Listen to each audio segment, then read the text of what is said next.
the vital role that campaigns and elections play in the battle of ideas. We'll explore that and more on today's edition of Life Matters. Brian Johnston is the Western Director of the National Right to Life Committee. He has served in many capacities while advocating for innocent lives, as California Commissioner on Aging, as Chairman of the California Prolife Council, on the board of the National Legal Center for the Medically Dependent and Disabled. And now here's our host, Brian Johnston.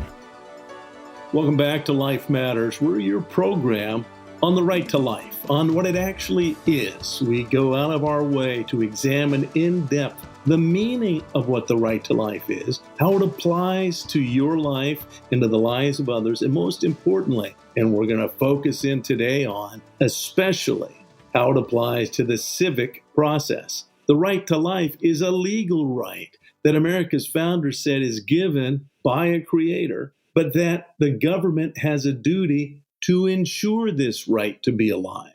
Well, what does that mean? We're going to talk about that today and how you can have an impact right where you are, a dramatic impact if you understand the nature of civics and voting. So with that said, I want to introduce Karen Roseberry. Karen Roseberry is a district director for the California Prolife Council. She's also the outreach coordinator for crisis pregnancy centers, and she's been involved in both aspects of the pro-life cause. I've known Karen for years. She understands the voting process and the civic process and why that's vital for our ultimate success. Karen is actively involved in helping and counseling women, and that's very important. But you need to know, unless the laws are replaced, in 1973, and again, quoting from my book, Evil Twins, Roe and Doe, I go into depth to explain what many people still don't understand. Every law in every state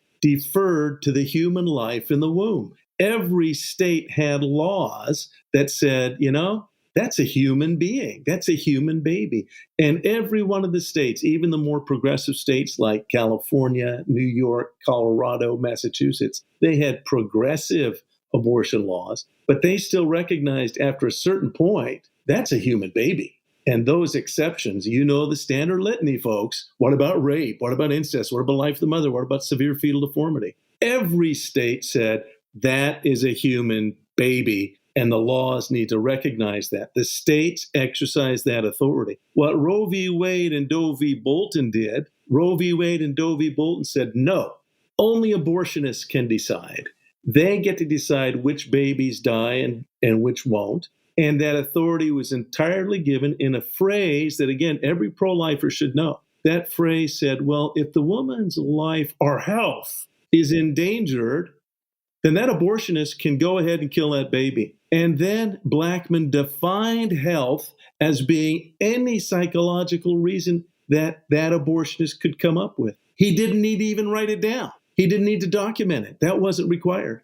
As long as that abortionist could justify it in their own mind, they had complete power of life and death over that child's life throughout pregnancy. That's in Roe and Doe. With the Dobbs decision was rightly held. And it said, wait a second, the states had the authority to determine who will live and die in those states. It's called a compelling state interest to protect life. We're returning that to the states. And that brings us to today's discussion, because now in a post-Dobbs environment, every individual in the state is going to be voting for candidates. If you don't know where that candidate stands on the issue of life, then you are missing your responsibility to be involved in civics and to help protect those babies. If you are distracted, and I admit there's other emotional issues that can distract you, I will admit there are our own personal theological questions. I just did a program with someone who's a very good pro-life individual, and they finally realized this debate isn't about their personal theology. It's not. If your personal theology says that's a baby, that's good. But it doesn't mean that objective fact is about your theology. This is about objective facts. And before 73, the laws of every state upheld the objective facts that that's a human baby, and this state will determine when and how to protect that life. Now that we have that right in your state, we're going to talk about how to do that. how you, as a pro-lifer in your state, we're going to focus on California, and Karen and I are here in California. We're going to talk about 2022 and the fall election of 2022, but we're going to talk about how that impacts the whole process and whether or not human babies will get legal protection. If you don't understand this, please come back and listen to it again, because we're outlining how you can change history now. The Dobbs decision is empowering you as a caring individual to change history if you understand the voting process. So, Karen, it's pretty exciting. Yes, definitely. I'm glad to be here to get to chat with you today. So, yeah, I heard so many good things that I just wanted to jump in and chime in on in regards to this, and the fact that to uphold the objective fact that you've just been speaking about, it is imperative that the law comes alongside and upholds that fact as well. We know that there have been occasions in human history where the law has gotten it significantly wrong about objective facts, specifically who's a human and who's not a human. We know historically that has happened, and we are currently in that moment of history as well. We're also in a moment of history where we've been hearing for years to follow the science, and the science has never been more clear that we are talking about human lives that are being taken without due process. And that's why we do need to see these laws changed. And the laws are only changed by the legislators. And the legislators only come into office through the electoral process. And so many times that electoral process starts with what we call the bench. It's those lower offices like school board, like water board, like city council that are going to give us candidates, maybe not this election cycle, but in the upcoming election cycles, where we can see those changes to the law so that the objective fact can match what laws are actually being upheld in the state of California. And so that's why we're here today is to really talk about those lower offices, those local offices where we're going to be able to have the greatest influence. We're going to be able to see our votes matter the most and count in the greatest possible way, because those elections sometimes come down to, in some cases, 5, 10, but 100, 500, sometimes even in the bigger cities, it may only be a few thousand votes rather than needing tens and hundreds of thousands of votes. And so if we can build a bench of solid pro-life candidates at the school board level, at the water board level, at the city council level, we can see eventual change come to our state as a result of this Dobbs decision. That's right. So when we come back, we're going to talk about a tool that you can use. You need to be involved in using a tool that helps you identify who are these pro-life candidates. Because why should a person run as a pro-life candidate that you know is pro-life, but then the voters don't know who they are? They need pro-life voters to turn out for them. We're going to explain how this tool works, how many states that are affiliates of National Right to Life have been working on this, how you can go to your state affiliate. Here in California, it's the California Prolife Council, and you can go there by going to californiaprolife.org, and you'll find out how to use this Get Out the Vote tool, this voter tool. While we were talking about state office, very, very important, but many of these city councils, they actually are approached by Planned Parenthood for grants. Many school boards are offered free health clinics. What a great gift. But if that school board isn't made aware, no, that's actually a front for Planned Parenthood. And once they come in, they're not accountable for what they say and do to those children. If they don't know that, then Planned Parenthood will come into your local school board. There's a way to stop them, but you have to stop them at election time. You have to elect the right people. So when we come back, we're going to talk about this tool, this Get Out the Vote tool, precinct by precinct throughout the state of 58 counties. We're going to talk about how it's going to work, how you can take back your county, your town, your city, and your school board, in addition to fighting for the state legislature and up the ballot, particularly Congress. Very important at this time. We'll be right back after this. You're listening to Life Matters.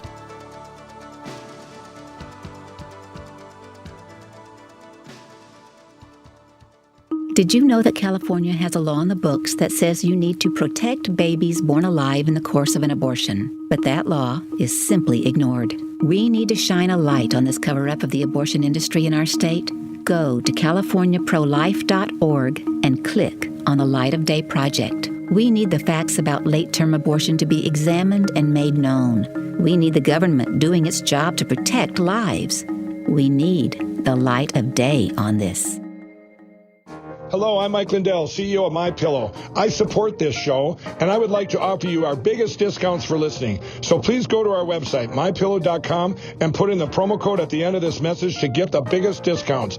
Again, thanks for listening, and God bless. And that promo code is LIFE. All caps, LIFE, LIFE. So go to MyPillow, put in the promo code LIFE, and you'll get some wonderful discounts because Mike Lindell believes in you and in Life Matters. And now back to more Life Matters with Brian Johnston. Welcome back. I'm Brian Johnston, and I'm the host of Life Matters, both radio and podcast. And I'm joined by Karen Roseberry. And Karen has been involved with California Prolife for many years in the civic realms, and she's also involved as an advocate for those young women at crisis pregnancy centers. We're going to talk about, though, how the election process is going to protect both those young women who are being talked into abortions by our culture and how the electoral process will protect the babies they're carrying, because that's what the laws did before Roe v. Wade. State laws protected both moms and babies, and the states can reenact those laws. So we have a voter tool, a get out the vote tool. And Karen and I have been involved with many others at California Pro-Life in surveying candidates. We did this in the primary, and it worked very well. In the primary, however, there are fewer races, but we won many of them at the local level. It's not that you're going to win them all, but we found this out, that if a local pro-life voter knows who the candidates are, often, I'll be honest, because this is a common pattern,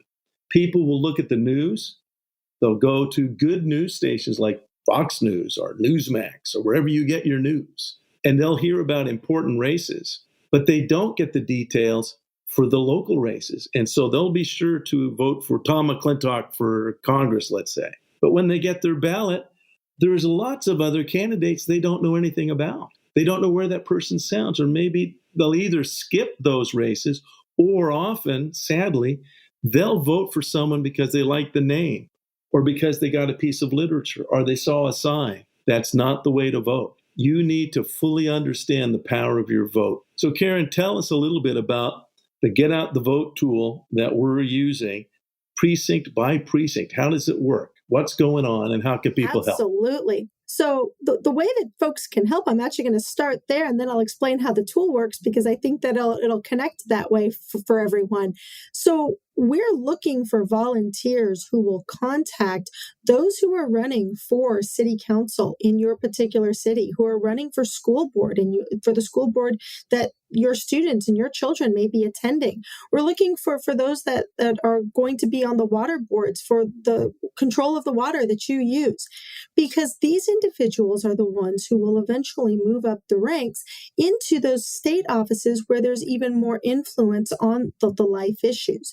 But it starts at those local offices. And like Brian was saying, the school board can be a life issue in and of itself right there in that office before even moving on to a higher office. And because there are so many local races, and because it's so challenging to know every candidate that is running, and it would be impossible for us to be able to do so. For example, I'm in Los Angeles County, and for me to know everyone who's running in Placer County or in San Joaquin County, these would be challenges too great for one individual to face. So we need local individuals like those who are listening to this podcast, who love life and who are civically minded to know who's running in their various county and local and city positions. They'll then send a questionnaire that we'll provide to you from the California Prolife Council that helps to assess those candidates who are running for office. Those candidates will return the questionnaire, usually needing a little prodding. So those of you that don't mind asking a question of a candidate more than once are exactly who we're looking for. We want to get them that questionnaire. We want them to return that questionnaire, and then we can assess where they stand on life so that a recommendation can be made for voters to be able to know who they want to cast their vote. That's where the second part of this tool comes in. That's right. So let me start with that. There's easier ways to do it. That sounds daunting. We have 58 counties. We're a state of 40 million people. But there's easier ways to get the low-hanging fruit. As Karen was saying, in every community, we need people who know who's running for local office. You may not know who they are, but guess what? We're going to show you the people in your community. Often they're already involved in local politics. They're so consumed with local politics, they haven't studied the details of the overturn of Roe v. Wade. They don't know the implications of the Dobbs decision, but now you do. We're going to show you how to contact those people. So literally with one phone call, they'll be able to tell you, oh yeah, here's these people. They're socially conservative. They're running for these districts and these boards. I think they are pro-life. Great. If we get you the California Prolife questionnaire, could you please just get it to them and make sure they understand the issue that they're going to be facing on the school board? We want to get them elected, and they're going to be facing real serious issues now, and they have to be prepared to fight. So our questionnaires do two things. They actually find out where someone's at, but more importantly, it prepares them to understand this debate more clearly, so they will ask when Planned Parenthood comes with this freebie gift for the school board, well, wait a second, are the parents going to be informed? And who's going to be responsible for any problems that may arise from that? Usually they use front groups. Will this front group, Pomona Citizens for Healthy Students, are you going to answer for the actions that take place if there's any problems? If they're prepared for this approach, they will be able to stop them, and the issue of abortion doesn't even come up. We want to prepare candidates to understand how the enemy works. The enemy lies. They're deceitful. By having these questionnaires, and you don't have to give them to every one of the candidates, we're going to show you how to go to people already involved in local civics. We'll show you how to contact them, how to get them the questionnaires, how to get the answers back. Then those answers from, again, the 58 counties of California, wherever you live in your state, there might be more counties, but it's important that all politics is local and that you understand that. And by having a hand in your local politics and asking the right questions, you can save your community. But more importantly, you'll be working at the higher level. You'll be working for whoever's running for state assembly or Senate by working for that local candidate. Because that local candidate, when they say, look, I'm pro-life, and they appear on our tool, they're going to bring people to the ballot that's going to vote for that good assembly member. So if you're an assembly member and you're running for state assembly or state higher office or running for Congress, you want to know who the lower offices are because they're helping your campaign. So if you're running for a higher office, we're going to show you how to find the lower offices in your jurisdiction so that all those votes will benefit the good guys. It's what's called the trickle-up theory, that the good votes are going to trickle up to these higher offices. We'll show you how to do that if you are a candidate for office, because we're here to fight to win. We're here to fight for the civic process. It belongs to Americans. Bad ideas have been used to keep good people from being involved with civics. Life Matters continues after this.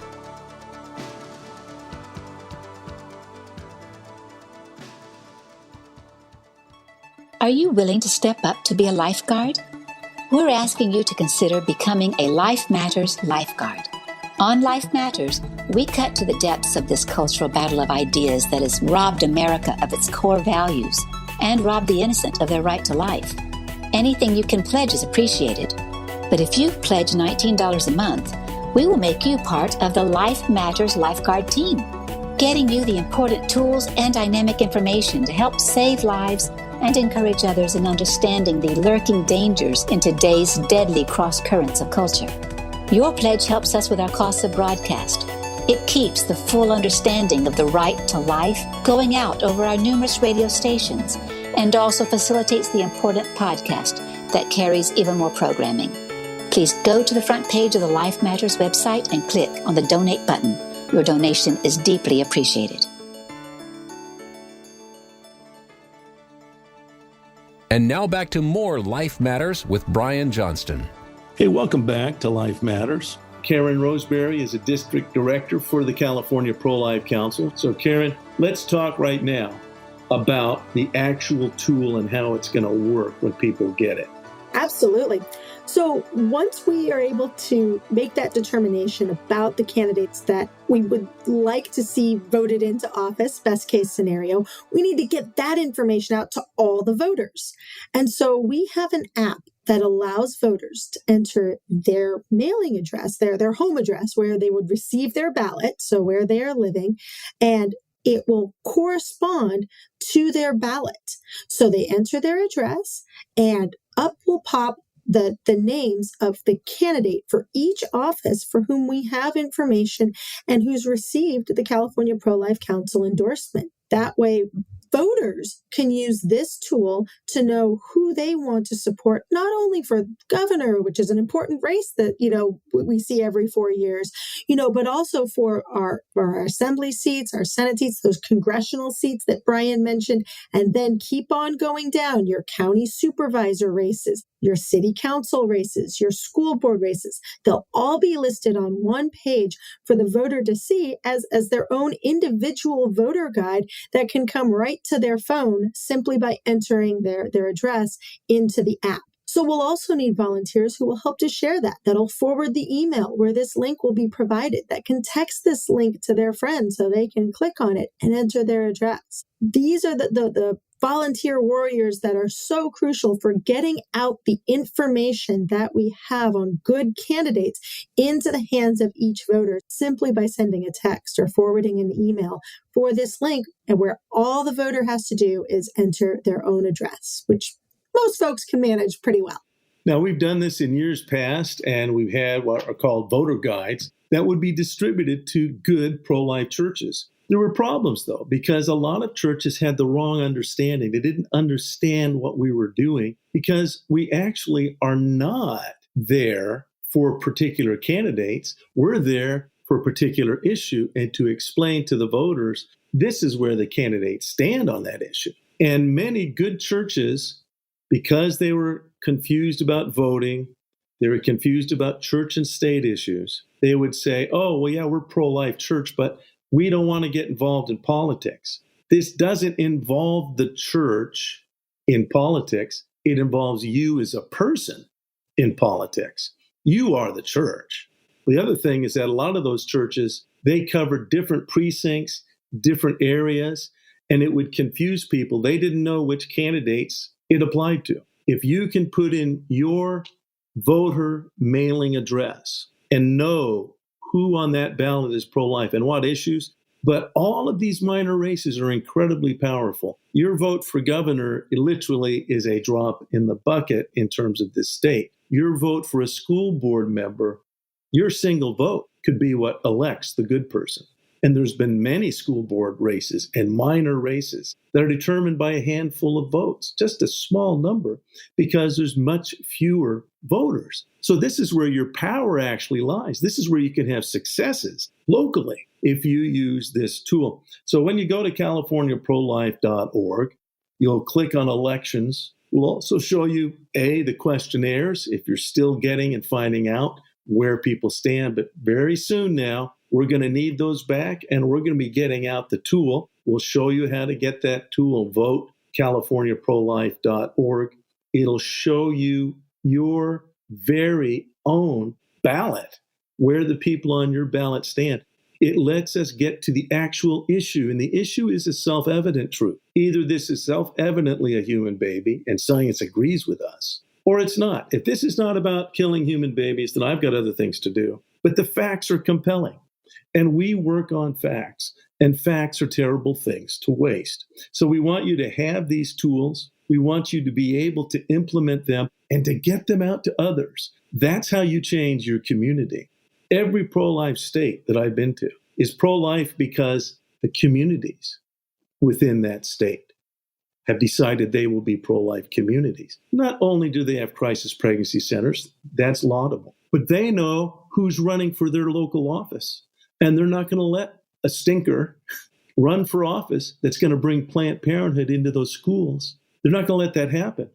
They make sure they know who they're voting for at the local level. That's how a state becomes a pro-life state. It's locally. And you've heard it before.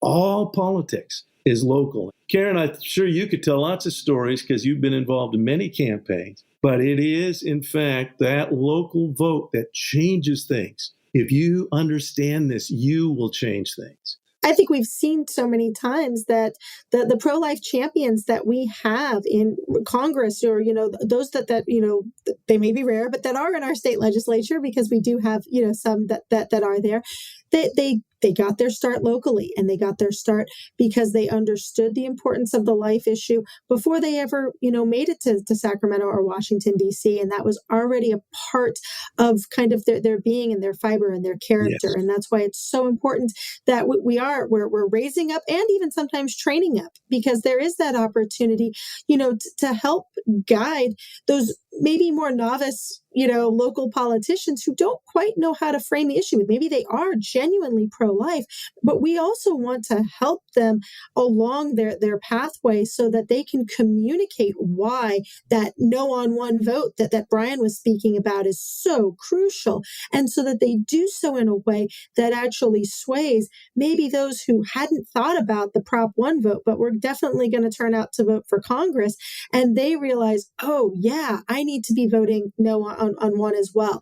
Maybe they're only showing up because, they have school board races that they care about. We want our school board candidates to be reminding voters of that no on one and giving them the tools and the vocabulary and the language and the messaging so that they can most effectively communicate that vote that is about life, because that's what this is all about. It's about the life issue, not even about the specific candidates. Also, as Brian said, it's about making sure that our legislators across all levels of government are moving in a direction of supporting and protecting innocent, defenseless life. That's right. And again, we want to remind you, if you're in California, go to CaliforniaProlife.org. That's all spelled out, no hyphens, CaliforniaProlife.org, and click on Elections 2022. And we'll give you these resources. Time is of the essence on this. It's important to be involved now. History is in the making, but you can make that difference. And if you're in another state, go to NRLC.org and go to your local state affiliate. Every state has an affiliate of the National Right to Life Committee that's working in the civic process to make sure that the laws will once again protect the innocent vulnerable. I want to thank you for listening. Again, feel free to contact us in California, CaliforniaProlife.org, at the national level, NRLC.org. Thanks. Thank you, Karen, very much. We'll talk soon. Thank you, Brian. Learn more about everything in today's show online at lifematters.life. Life Matters is a production of the California Prolife Council, the state affiliate of National Right to Life.